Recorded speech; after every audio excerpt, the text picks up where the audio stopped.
В эфире программа «События недели» и я, журналист Белла Кварчия. Здравствуйте.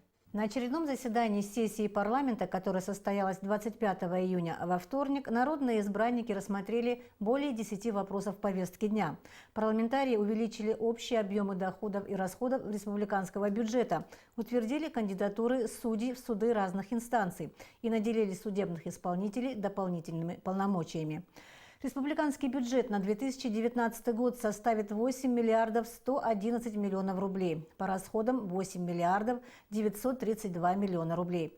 Сумма расходов республиканского бюджета будет увеличена на 1 миллиард 166 миллионов рублей. Планируется увеличение расходов на содержание Минобороны, МЧС, ГСО, Минэкономики, администрации президента, Абхазский республиканский союз ветеранов войны, труда и вооруженных сил и на Сухумский дом-интернат. Также парламент обратился к главе государства и Генпрокуратуре с предложением завести уголовное дело на депутата Грузии Акакия Бабахидзе и закрыть границу по реке Ингур. Напомним, что депутат парламента Грузии Акакий Бабахидзе во время заседания сессии Межпарламентской ассамблеи православия выкрикнул с трибуны, что убивал в Абхазии и будет убивать.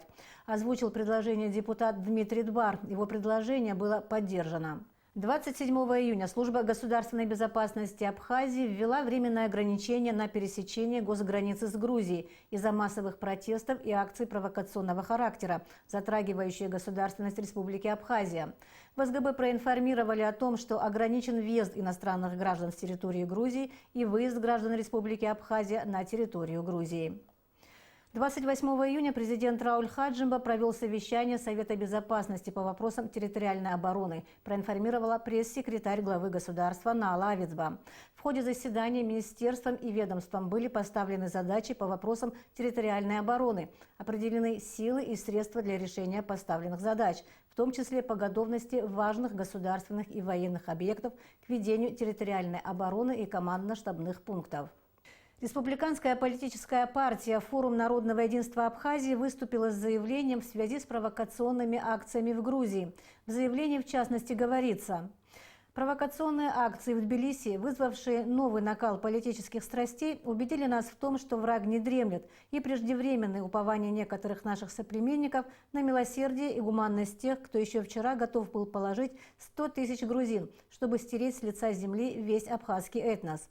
Считаем вполне обоснованными действия абхазских властей, направленные на ужесточение режима пересечения государственной границы по реке Ингур.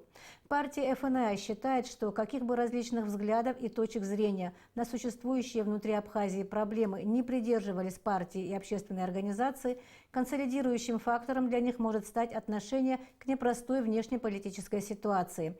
В этом вопросе считаем целесообразным выступить всем патриотическим силам совместным заявлениями и обращениями, говорится в частности в заявлении партии ФНА.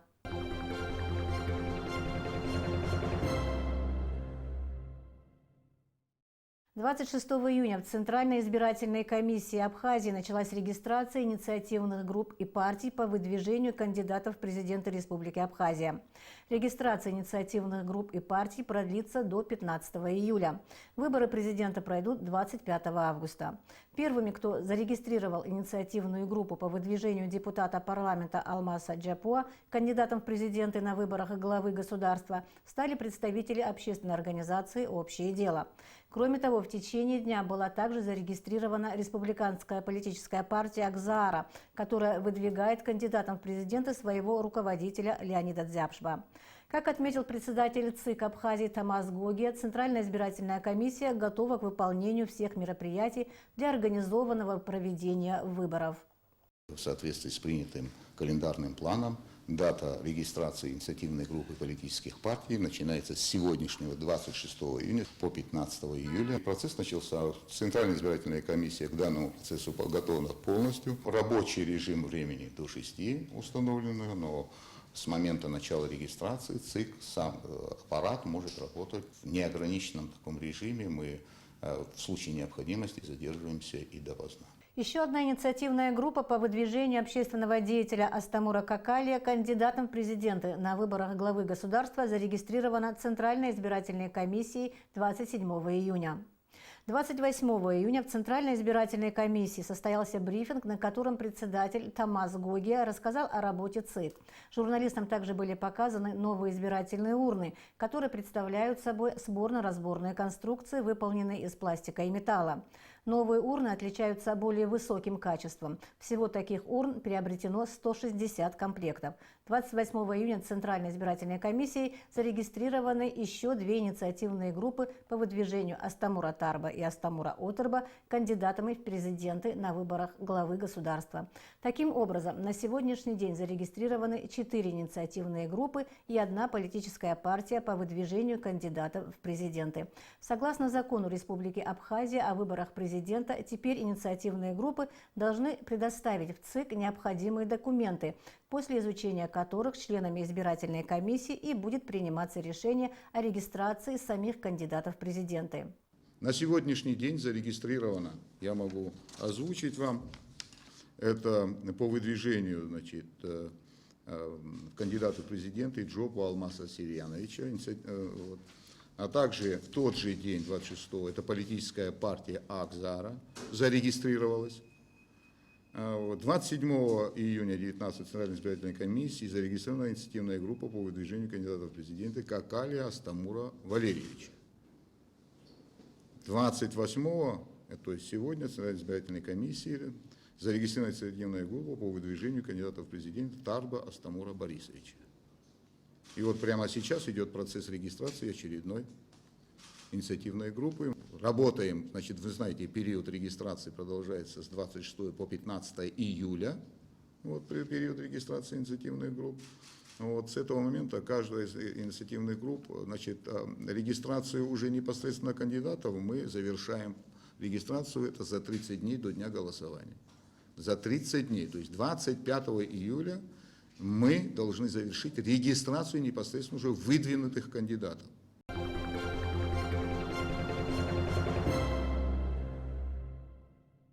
Все банки, участники национальной платежной системы АПРА, подключены к межсистемному взаимодействию и обслуживают карты МИР в своей терминальной сети, сообщается на официальном сайте Банка Абхазии. Держателям карт МИР доступны операции по выдаче наличных денежных средств в банкоматах и кассах банков, а также операции по оплате товаров и услуг в посттерминалах, установленных в торговых точках республики. Следующим этапом будет реализовано обслуживание карт АПРА на территории присутствия Российской национальной платежной системы МИР. Национальному банку Абхазии будет предоставлен бюджетный кредит в размере 500 миллионов рублей. Такое решение приняли члены правительства на заседании Кабинета министров, которое состоялось 28 июня. Всего было рассмотрено более 10 вопросов повестки дня.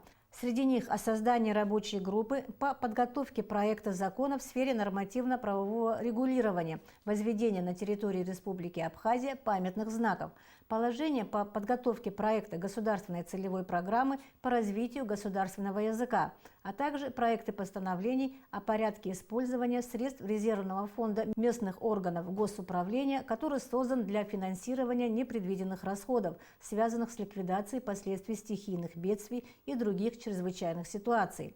О том, как восприняли это новшество главы районов, мы узнали непосредственно после заседания Кабмина. Данное решение очень прогрессивное. Следующая проверка контрольной палаты, оно не будет учитываться как нарушение, потому что в соответствии с законом принято постановление, мы его давно ждали. Что касается лиц, которые проживают с видом на жительство и которым мы можем из резервного фонда оказывать материальную помощь, это наши жители, которым мы и до этого оказывали материальную помощь. Ничего в этом плане не изменилось, просто это стало приобретать законные формы и в соответствии с законодательством нашим.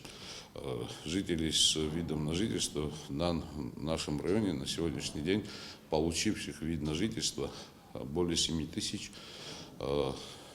еще более 2500 готовых документов находится в паспортном столе Гальского района.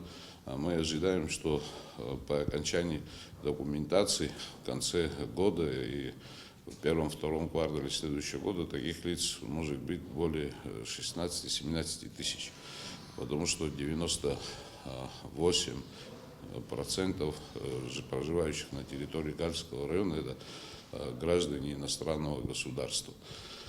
Но это наши жители, и они также получают в соответствии с пенсионным законодательством пенсии, которые выплачиваются, что и гражданам республики получают социальные пособия.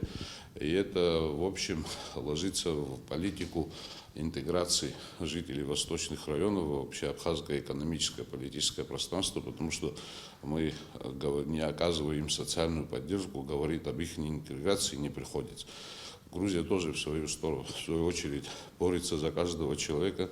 Вы знаете, что они им выплачивают пенсии, как своим гражданам, несмотря что они постоянно на их территории не проживают, но Грузия считает это своей территорией, все эти политические подводные нюансы, вы это понимаете. Так что то, что было сегодня решение принято, это благотворно скажется и не только на жителях Гарского района, но и вообще всей Абхазии, и те люди, которые живут там с видом на жительство в других районах страны.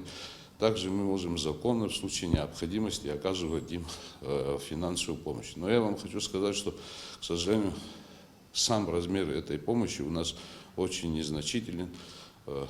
Бюджет предусмотрено в этом году всего около 2 миллионов резервного фонда на все. И основной статьей расходов является именно оказание материальной помощи. Вот на сегодняшний день около миллиона мы именно на эти цели уже потратили за полугодие. Если у нас будет выполнен план за полугодие, то мы будем поднимать резервный фонд. Но самое главное, что я опять повторяю, что это уже вся эта помощь, она имеет уже характер того, что это в рамках закона, это в соответствии с законодательством, это постановление Кабинета министров мы ждали с 2014 года, наконец-то получили.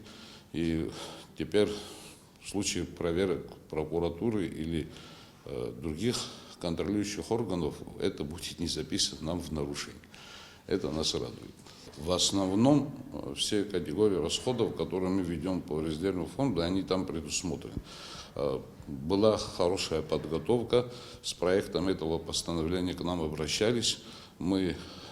Каждый выносил свое видение в этом вопросе, там подготовка была нормальная, хотя и задержали долго, но в конце концов были учтены все наши мнения Кабинетом министров, мы за это благодарны всем, кто этим занимался. Все критерии присутствуют, это и материальная помощь остро нуждающимся в этом, это погорельцы, у которых, к сожалению, не так редки всякие пожары.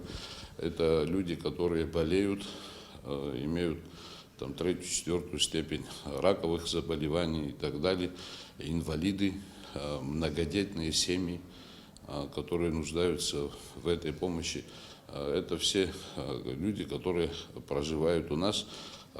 Каждый из них, если это касается жителей сельских местностей, они сперва обращаются к главам районов, главы районов, то есть главам сел обращаются, главы сел подтверждают, что да, на самом деле, я же не могу знать, сидя в районе, какое финансовое положение у того или иного там жителя села Гагида или Баргев.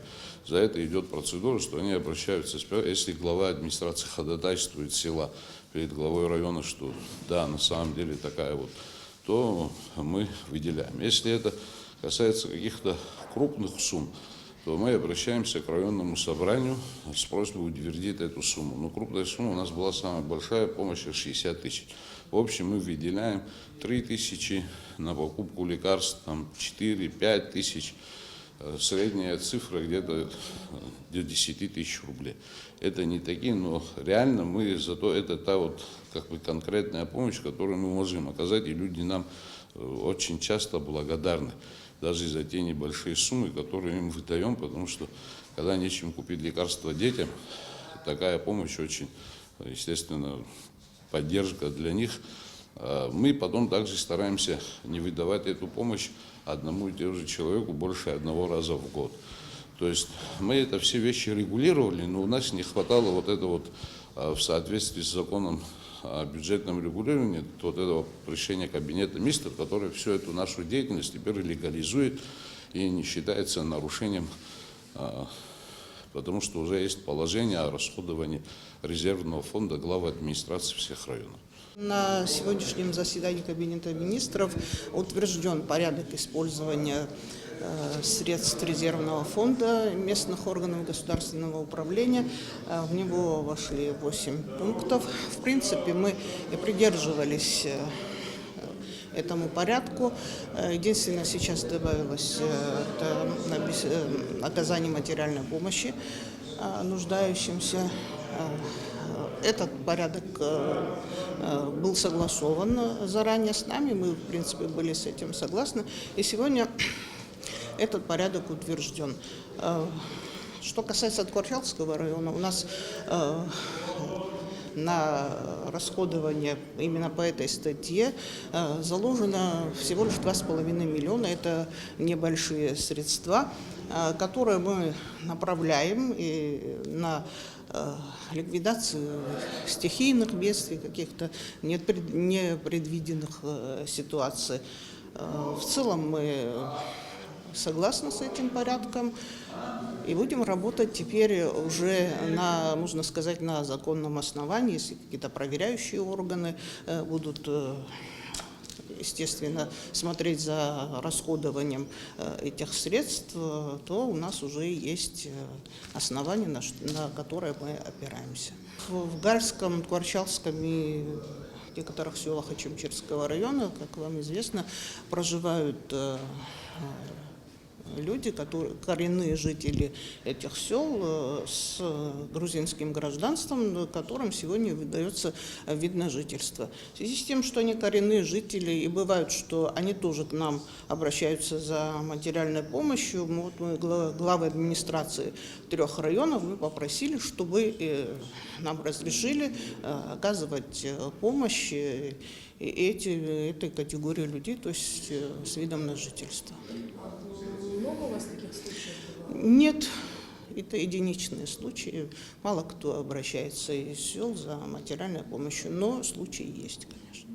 В чем заключается новый порядок расходования средств из резервного фонда местных бюджетов и какого эффекта ожидают от внедрения данного режима расходования средств? Мы обсудим с вице-премьером, министром финансов Абхазии Джансухом Нанба. Здравствуйте, Джансух Эдуардович. Здравствуйте. Кабмин Абхазии на своем последнем заседании упорядочил расходы из резервного фонда местных бюджетов. Расскажите, пожалуйста, в чем особенность нового порядка расходования и для чего вообще принималось такое решение? Вчера на заседании Кабинета министров был утвержден порядок по расходованию средств резервного фонда местного бюджета. Все это происходит в соответствии с законом об основах бюджетного устройства и бюджетного процесса, а именно статья 42, которая дает право местным органам иметь свой резервный фонд, но в этой же статье, определяется требование по утверждению порядка по расходованию Кабинета министров, что вчера и было сделано. Данный порядок необходим в первую очередь для систематизации и эффективного использования бюджетных средств местных бюджетов. Ведь местные бюджеты, они тоже обладают бюджетным иммунитетом, они в какой-то степени являются самостоятельными и имеют право в той или иной степени принимать определенные решения для решения задач, которые перед ними появляются. Если мы говорим о данном порядке, то если основные особенности, так скажем, данного порядка заключаются в том, что опять же, в условиях действующего законодательства резервный фонд местного бюджета не может превышать 3% общего объема расходов местного бюджета, утвержденного решением о бюджете. Далее, решение о выделении средств из резервного фонда местного бюджета принимается главой администрации. Также в этом порядке определены основные направления и условия расходования этих средств. В первую очередь средства могут быть направлены на решение неотложных задач, связанных с аварийно-спасательными операциями, связанные с ликвидацией последствий стихийных бедствий, чрезвычайных ситуаций. Также в рамках данного порядка может оказываться материальная помощь Все эти решения принимаются в виде распоряжения главы администрации. Далее, за расходованием средств, безусловно, должен быть жесткий контроль. Все обращения на получение финансирования из резервного фонда, они должны быть обязательно обеспечены соответствующими и финансовыми документами, и правовыми документами. Что это такое? То есть, если человек обращается с той или иной проблемой к главе администрации, он должен подкрепить свое заявление соответствующими медицинскими документами. Если речь идет о материальной помощи в целях улучшения жилищных условий, то есть это должны быть соответствующие справки и так далее. Далее, в соответствии с данным порядком, в течение месяца после получения средств из резервного фонда получатель должен отчитаться о расходовании этих средств. Нецелевое расходование средств резервного фонда не допускается. Это является грубейшим нарушением и влечет за собой ответственность, установленную нашим законодательством. Отчетность сдается в финансовые органы, так как они являются местными органами государственного управления, отвечающие за реализацию бюджета. Но здесь также предусматривается и отчетность перед местными собраниями. То есть глава администрации по истечению соответствующего периода должен будет представлять отчет в местные собрания и, соответственно, отчитываться, как и куда он потратил эти деньги. И самое главное, насколько эффективно. А что раньше с собой представляли резервные фонды местных бюджетов? Ну, на самом деле резервные фонды раньше носили такой условный характер. Это были средства, запланированные в местном бюджете и тратились в случае возникновения тех или иных проблем. Но это не носило такой системный характер и, самое главное, не было правовых оснований для расходования этих средств. Вчера этот вопрос удалось решить, наконец-то порядок принят. Порядок согласован со всеми заинтересованными ведомствами. Аппарат Кабинета министров, который выступал инициатором данного проекта, согласовал этот проект в первую очередь с Минфином, с Министерством экономики, с рядом других министерств и ведомств. И самое главное, хорошая, на мой взгляд, качественная работа была проведена с самими районами, потому что данный документ в первую очередь инструкция, так скажем, для них. И вчера на заседании все главы, в принципе, достаточно положительно высказались, и они рады, что у них теперь есть регламентированный, так скажем, порядок, который им позволит в соответствии с действующим законодательством расходовать эти деньги. Речь идет о 3% от местного бюджета на текущий год. Конечно. Только расходов. И как вы думаете, эта сумма будет достаточно для тех целей, о которых вы говорили? Для справедливости нужно сказать, что, учитывая небольшие размеры наших местных бюджетов, соответственно, и резервные фонды у них будут достаточно скудными.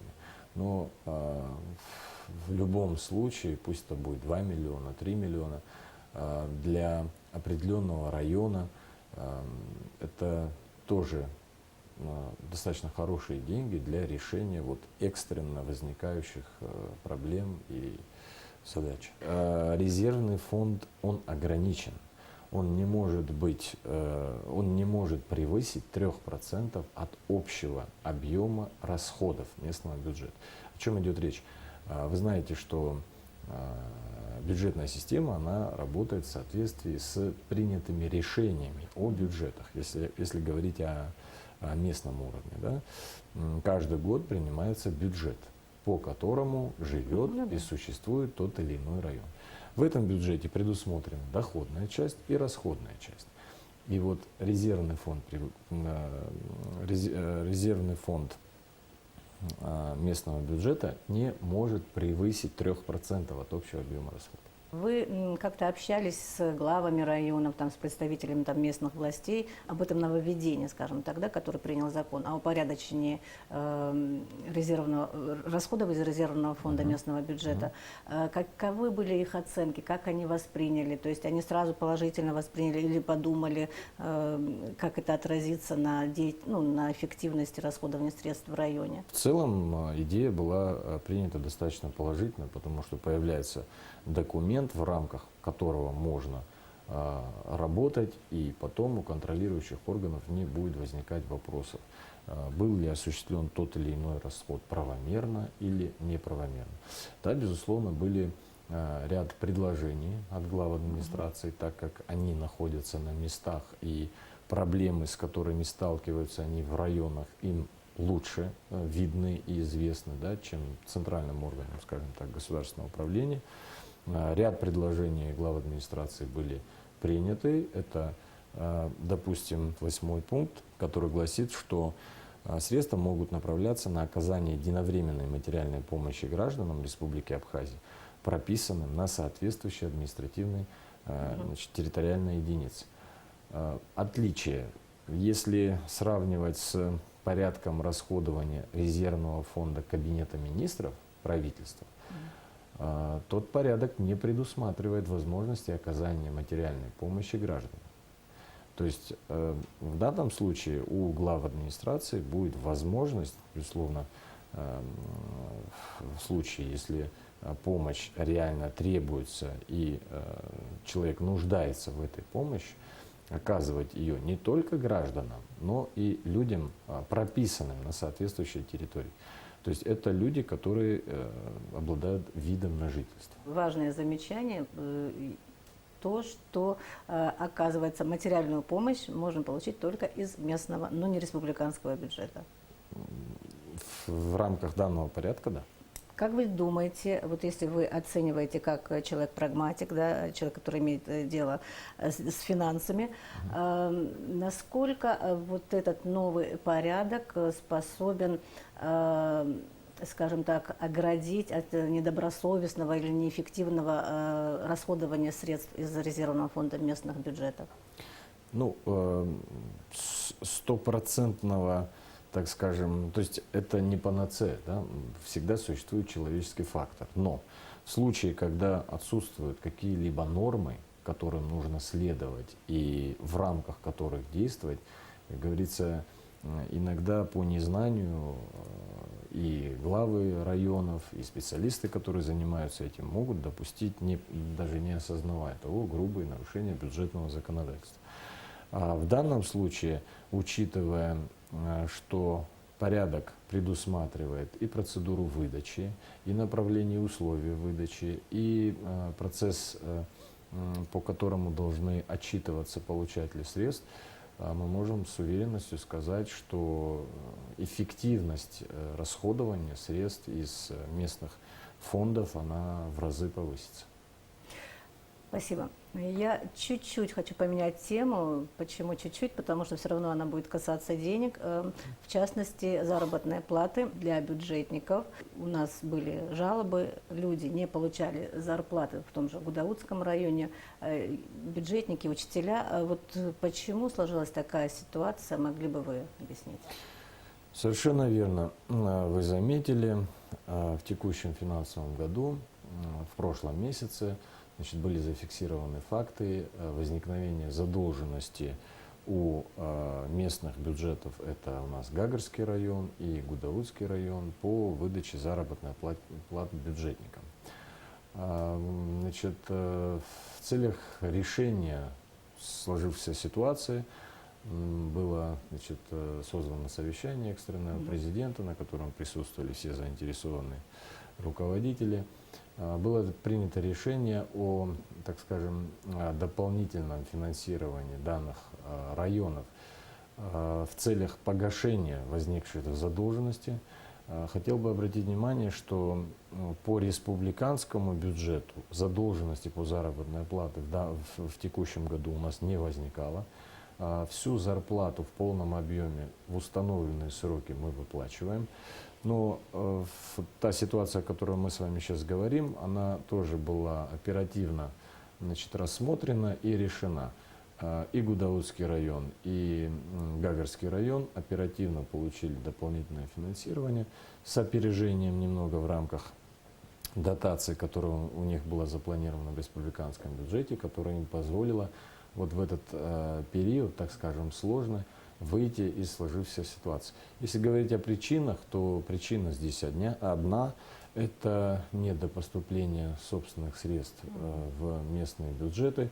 Но учитывая, что данные районы у нас являются, так скажем, самыми курортными, да, в случае, если у нас будет очень хороший сезон, да, пока все к этому идет, слава богу, они выправят ситуацию, и до конца года таких вопросов возникать не будет. А местные бюджеты будут возвращать эти деньги, которые они получили сейчас с опережением? Они получили их в рамках установленной в республиканском бюджете дотации. То есть, если мы условно каждый месяц выдавали 1/12, а в этот раз мы им дали чуть-чуть больше. Но это значит, что в следующем месяце мы там дадим им чуть-чуть поменьше.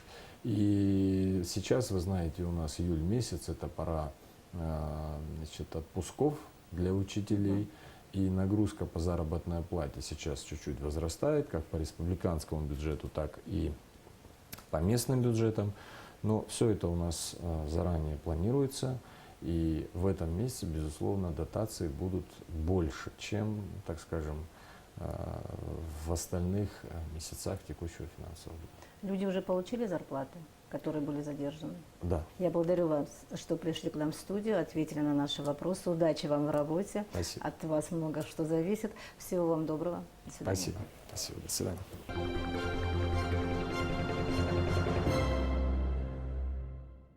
В Абхазском государственном университете начался прием документов от абитуриентов, который продлится до 5 июля. Вступительные экзамены планируют начать 8 и завершить 21 июля. На выбор абитуриента предлагается 8 факультетов и 1 отделение искусства по 25 специальностям и 2 программам – бакалавриат и специалитет. Также в этом году на филологическом факультете появился новый профиль «Теория перевода и межкультурная коммуникация» с 2 секторами – русским и абхазским. Исходя из кадровых потребностей специалистов по наиболее приоритетным направлениям подготовки и специальностям, президентом страны утверждены контрольные цифры приема граждан на первый курс за счет средств республиканского бюджета на 2019-2020 учебный год. Общий объем контрольных цифр приема составил 312 мест, в том числе по программам бакалавриата и специалитета 303 места и 9 мест по программам магистратуры. В этом году мы впервые провели Олимпиаду школьников «Путь к вершинам», по результатам которой 69 победителей призеров Олимпиады школьников «Путь к вершинам» были рекомендованы приемной комиссией к зачислению на первый курс по государственному заказу. Таким образом, из 312 мест, финансируемых за счет средств республиканского бюджета, 69 уже освоены победителями-призерами Олимпиады «Путь к вершинам», проводимой в Абхазском государственном университете. Оставшийся объем средств, финансируемых за счет республиканского бюджета, а это 243 места, будет освоен по результатам вступительных испытаний. В связи с выборами президента нашей страны приемной комиссией было принято решение об уплотнении графика проведения вступительных испытаний, которые мы начнем с 8 по 21 июля текущего года. Именно это обстоятельство должны учитывать абитуриенты, которые будут поступать в российские вузы самостоятельно. Еще одним новшеством этого года является внедрение новых принципов формирования целевого заказа. Мы подтверждаем, что рекомендации учителей, директоров школ, заведующих РАНО будут первичными для формирования целевого заказа. И еще, на что мне хотелось бы обратить внимание особое абитуриентов, состоит в следующем. В этом году в Олимпиаде школьников, проводимой в Абхазском государственном университете, приняло участие 373 выпускника. Абитуриентов принимавших участие в Олимпиаде школьников «Путь к вершинам», но не набравших достаточное количество баллов, будут учитывать при приеме. Таким образом, само участие в Олимпиаде школьников «Путь к вершинам» становится своеобразным бонусом при приеме в университет. В этом году в Абхазии медалистами стали 7 человек. 28 июня в Абхазской государственной филармонии прошла торжественная церемония вручения медалей и аттестатов лучшим выпускникам, окончивших школу на медали и с отличным результатом. Позади веселые, незабываемые школьные годы, пора детства, впереди дорога во взрослую жизнь. Перед началом праздничного мероприятия в Госфилармонии выпускники столичных школ возложили цветы в парке боевой славы. В этом году выпускниками 156 школ республики стали 1886 человек. Из них 6 окончили школу с золотой медалью, 1 человек – серебряной. На отлично окончили школу 48 выпускников, из них 7 в Сухуме, 15 отличников в Гудаутском районе, в Гагарском и в Галском районах по 8 человек, в Очамчирском – 3 отличников. Торжественное вручение аттестатов и медалей лучшим выпускникам республики прошло в Абхазской государственной филармонии имени Гумба. Завершился учебный год, закончились выпускные экзамены, и сегодня мы чествуем в Государственной филармонии Абхазии лучших выпускников Республики Абхазия. Мы желаем нашим выпускникам удачи, радости, в добрый им путь. В том году у нас было 58 отличников, в этом году 48 отличников. В прошлом учебном году у нас было 2 медалиста, а в этом году 7 медалистов. Поздравительное напутствие от имени главы государства Рауля Хаджимба зачитал заместитель руководителя администрации президента Гиви Габния. Поздравляю вас с успешным преодолением важного жизненного рубежа – окончанием школы. Вам предстоит окунуться в совершенно новую жизнь.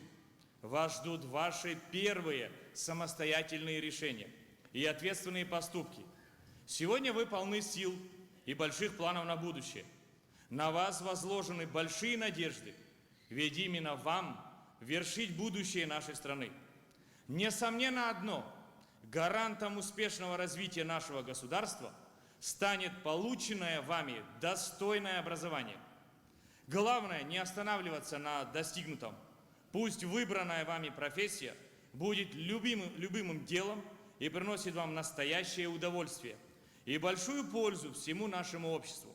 От всей души желаю вам крепкого здоровья, новых побед и отличных успехов во всех ваших начинаниях.